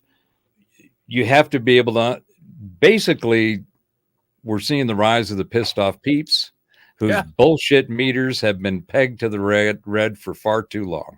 Yes. I saw a perfect example, as simplistic as it is. Big pickup truck went by me on the road today, and it had on the back windshield of the pickup truck about that big, "We the People," done as just like it looks on the Declaration of Independence, the Constitution Declaration. Mm-hmm. And then it said "Are pissed" below it. And that's the perfect example of what's going on out there. I think people, the reason I would think that mindset isn't going to win the presidency is because too many people are tuned in right now. Not enough are tuned in as it should be, but I think there's a lot of people that have caught on that bullshit is bullshit.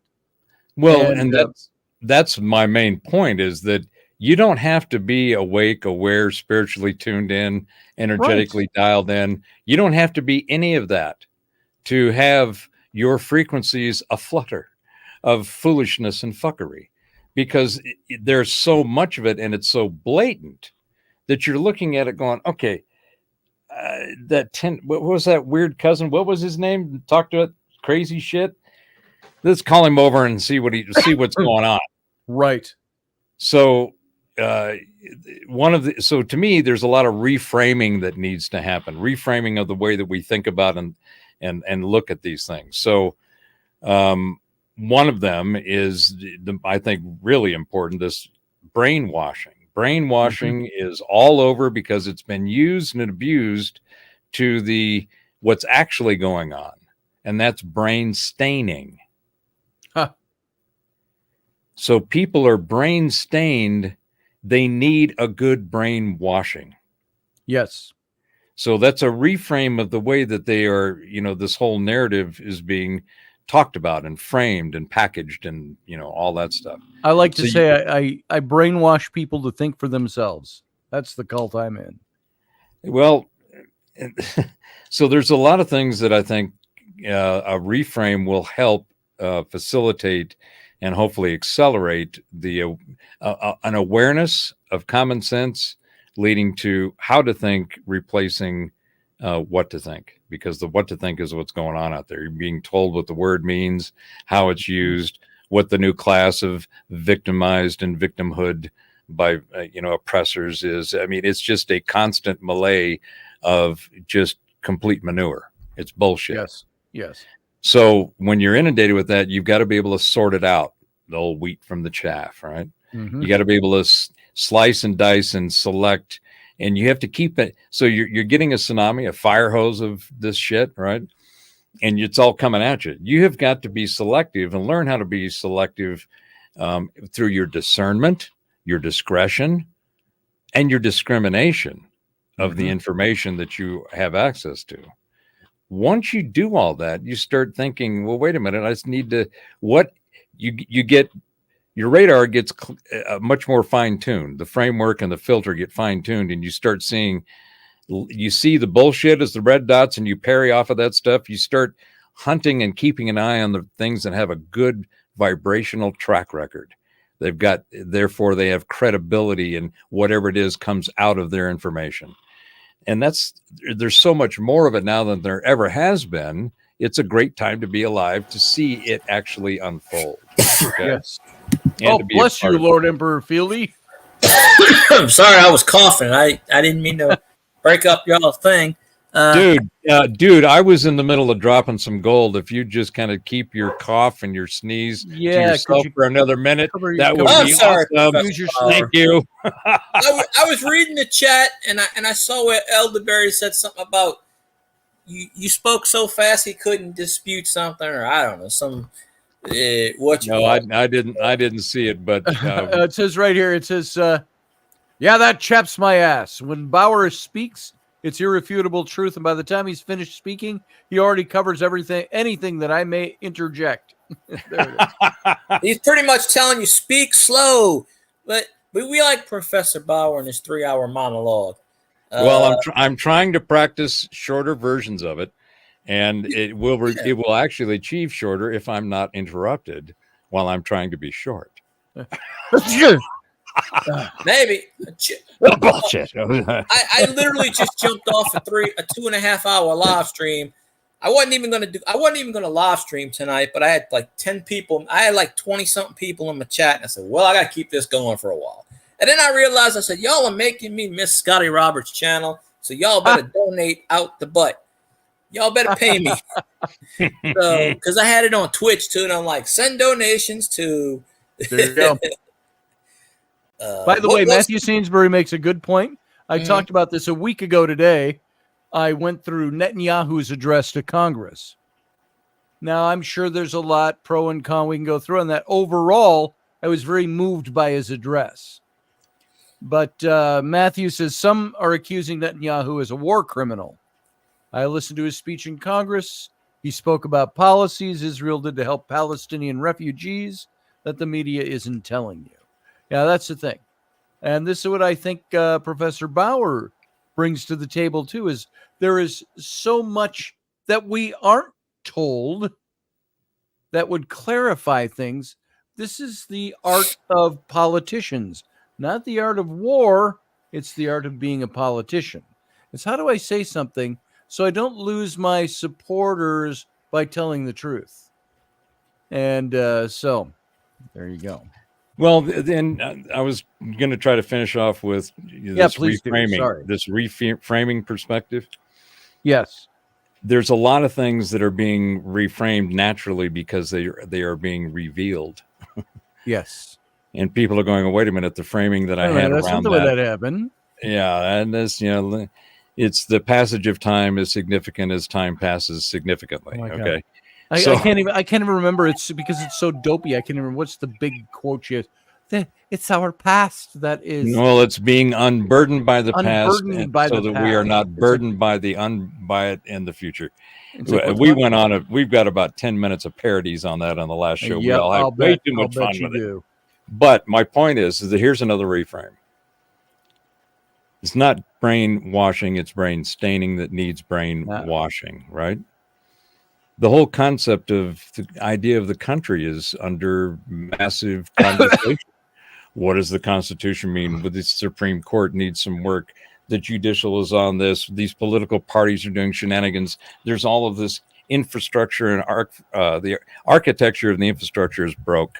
We can't. There's no way you can validate anything through any kind of audit because it's not designed to be transparent. Right. That's why the election, any election, not just 2020, it's not designed to be transparent.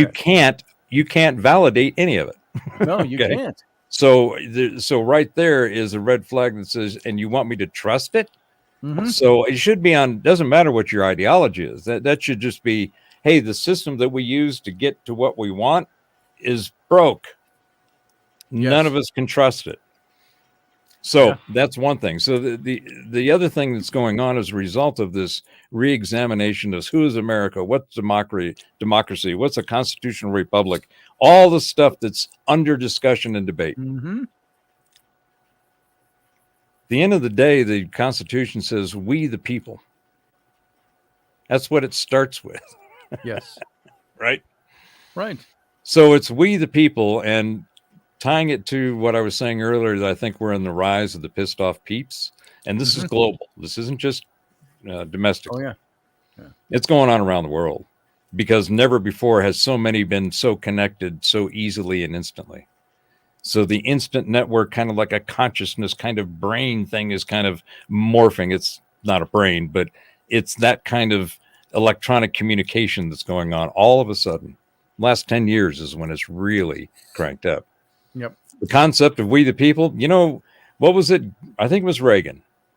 Correct me if I'm wrong, Scotty. And he said, the most danger, or there was two things. There's nothing more permanent than a temporary government program. Yes. Right. And then the other one is the most dangerous words in America are, I'm from the government and I'm here to help. The most dangerous 9 words, I think yes. it was. I'm from the government and I'm here to help. And I'm here to help. And then he said that 30 years ago, 40 years ago. Yeah. So one of the reframes I think that we need to do is take we are the people and we're here to throw you out and fix this. Let's see how the bureaucrats and the career politicians and people react to the fact that the people are saying, hey, we're the people, we're here to help, and we're going to help by fixing this. Okay. Yeah. Bye. So get out of the way.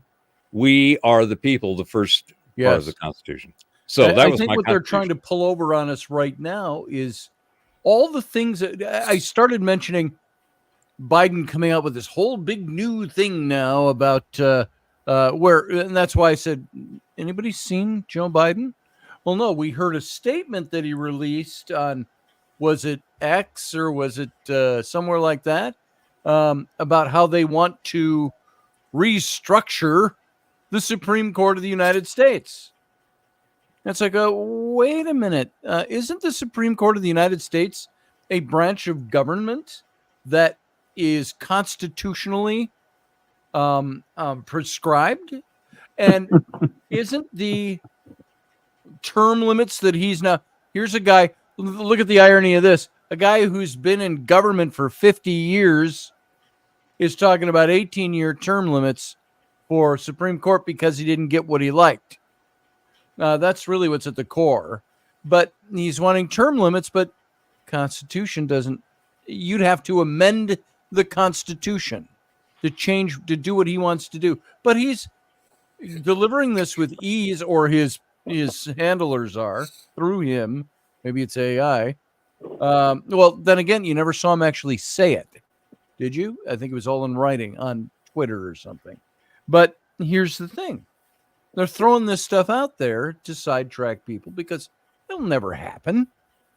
You can't do that. But why would they even propose things that they can't do without a ratification process of amending the Constitution, which is a lengthy, the founders made it a difficult, lengthy hair-raising process. This ties into one of my regular rants about the problem between the ideologies that are afoot and a fight. Yes. Okay. You look at characteristics of things in a systems and processes and analytical model, right?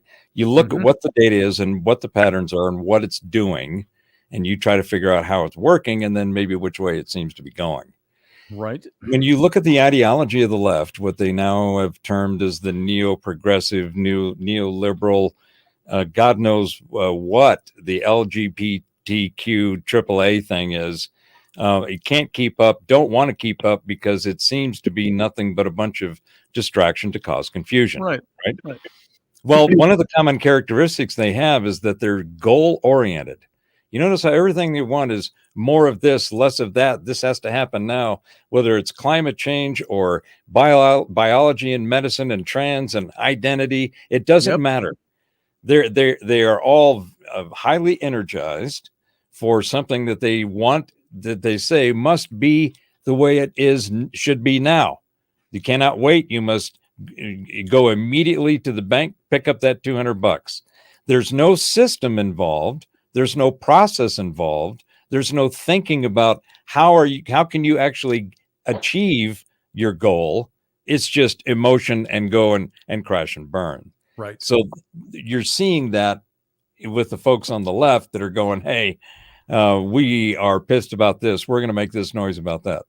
The problem is that what they're selling, people are, when they look at it, they go, I'm not so sure. That doesn't sound good. And didn't you try that before? And by the way, can I look at your track record? Yes. Can I look behind you and see what piles or steaming piles of success or destruction are based on you being responsible?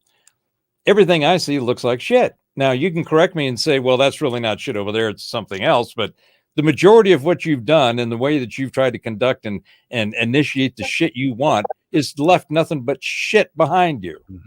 How can I give you the credibility and the respect that you demand simply because you exist and you have this noble goal that you want, that you think is good for everyone? Right. And some of them might be, I mean, free education, free health, all that stuff's like, who the fuck doesn't want that? But tell me how you get there. How do you get that? How do you make that work? How do you make that actually definable, repeatable, and sustainable? If you do those things, then you've got a winning product. You've got something that everyone is going to benefit from, including you. But they never have any of that.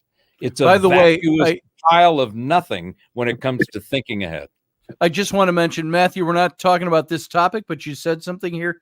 The Constitution never called blacks 3/5 of a person. That was never enumerated in the Constitution. All the Constitution said was that all men were created equal, and the founders struggled with that because they said this is the way they were considered. But that is not constitutional law. It's not part of the Constitution. That 3/5 thing. Compromise. The 3/5 compromise. Yeah. Yes, the 3/5 compromise. Yeah, that's not a constitutional thing, I don't think. No. So, anyway, JP, you were going to say something a little earlier in response to something the professor said. Because I saw your bubble went. Wonk, wonk, but and wait a minute. Are you saying that JP has something to say about what I said? Yes, I do. Oh, and that's from JP's own mouth. And that is, no government ever voluntarily reduces itself in size. That's a no Reagan government's quote. programs once launched never disappear. Yes. Actually, the government bureau is the nearest thing to eternal life we'll ever see on this earth. There you go. And that is the quote from Reagan. That's the Reagan quote. Thanks for the clarifying closest thing that. we'll see to eternal life on earth. Yeah, I think it was actually, when I think about it, it might have even been Twain or or Will Rogers that may have said that originally, the way I quoted it. But yeah, you're right. That's great.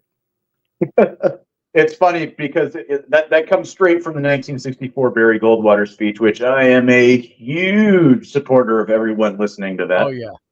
And my colleague at work, he and I got talking about things, and we got talking about Social Security. just the whether it's still going to be there or not, etc. Using it as a slush fund, quote unquote, so to speak, that they can just dip into for whatever. And I was like, it's great that you bring that up, and it's hilarious that you bring that up, because we've been arguing that point since 1964. And he's like, what? And I was like, have you ever heard the Barry Goldwater speech by Reagan? The A Time for Choosing. Mm-hmm. And he's like, yeah, maybe. And I pulled it up, and I found the spot where he talks about Social Security and the whole thing with somebody who's 21 on the private on the private market, because they touted it as being an insurance program of sorts. They labeled it as like insurance, and it was what was it exactly that he said? But he said that a guy living it up at 21 on the private market, could live it up until 21 and then take out an insurance policy and still be collecting more money than what the government would be paying out at that point in time, which was like I think it was $179 is what the government was paying out at that point in 64. They could get $229 a month off of a policy, purchased on the private sector. Sorry, Matthew, that's not a debatable clause. It's not a clause of the Constitution. It's been a debatable topic, but it has not been a debatable clause. Clause, by using the word clause, you're saying it's in the Constitution. It's not. You got to get that out of your lexicon, get that out of your vocabulary. There's nothing. Okay, so here we go. On that, I'll read right here. The 3/5 compromise was an agreement reached during the 1787 United States Constitutional Convention over the inclusion of slaves in states' total population. This count would determine the number of seats in the House of Representatives, the number of electoral votes each state would be allocated, and how much money the states would pay in taxes. Slaveholding states wanted their entire population to be counted to determine the number of representatives those states could elect and send to Congress. Free states wanted to exclude the counting of slave populations in slave states, since those slaves had no voting rights. A compromise was struck to resolve this impasse. The compromise counted 3/5 of each state's population to each state's slave population, towards that state's total population for the purposes of apportioning the House of Representatives, effectively giving southern states more power in the House relative to the northern states. It also gave slaveholders similarly enlarged powers in southern legislatures. This was an issue in the cession of West Virginia from 1863. Free blacks and indentured servants were not subject to the compromise, and each was counted as one full person for representation. Okay, so in the United States Constitution, 3/5 compromise is part of Article 1, Section 2, Clause 3, Section 2 of the 14th Amendment. Later superseded this. The 14th Amendment later superseded this clause and explicitly repealed the compromise. So, technically speaking, it is no longer a part of the Constitution, even if it is written in the original document. It is no longer a part of it because it was repealed by the 14th Amendment. There you go. And it wasn't counting a person as 3/5 of a person. It was just capturing 3/5 of the population. Yeah, reducing the entire population of a state down to 3/5. Each person would be considered that. So, right.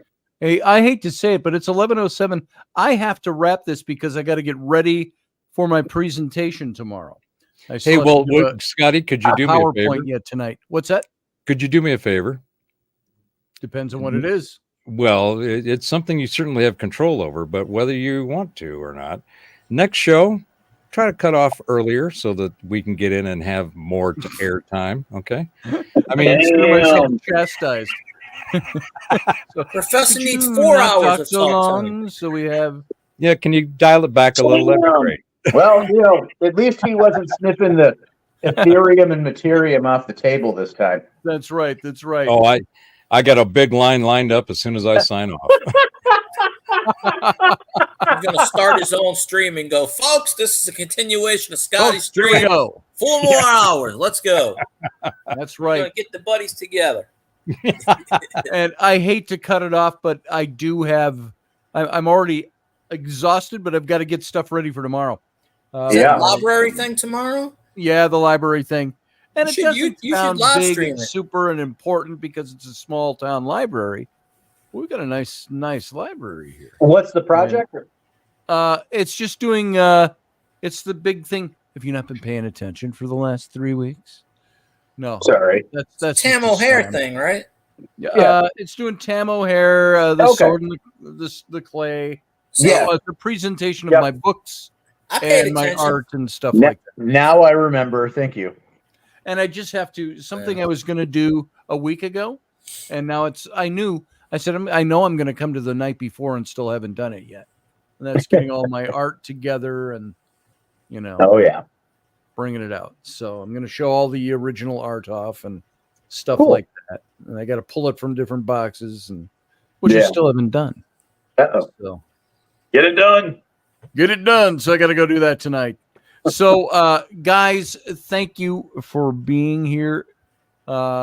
Erudite participation. I like that. But I'm sorry I have to cut it off. 'Cause Yeah. I'd love to go longer.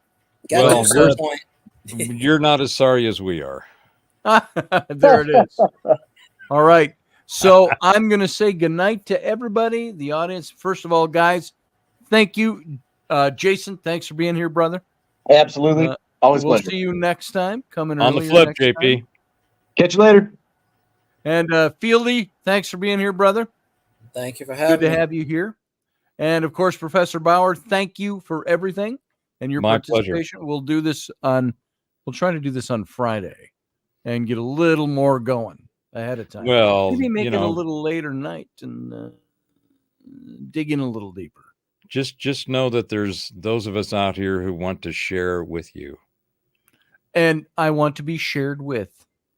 So, all right, you have a good night, brother. Do the same. Thanks. See you later.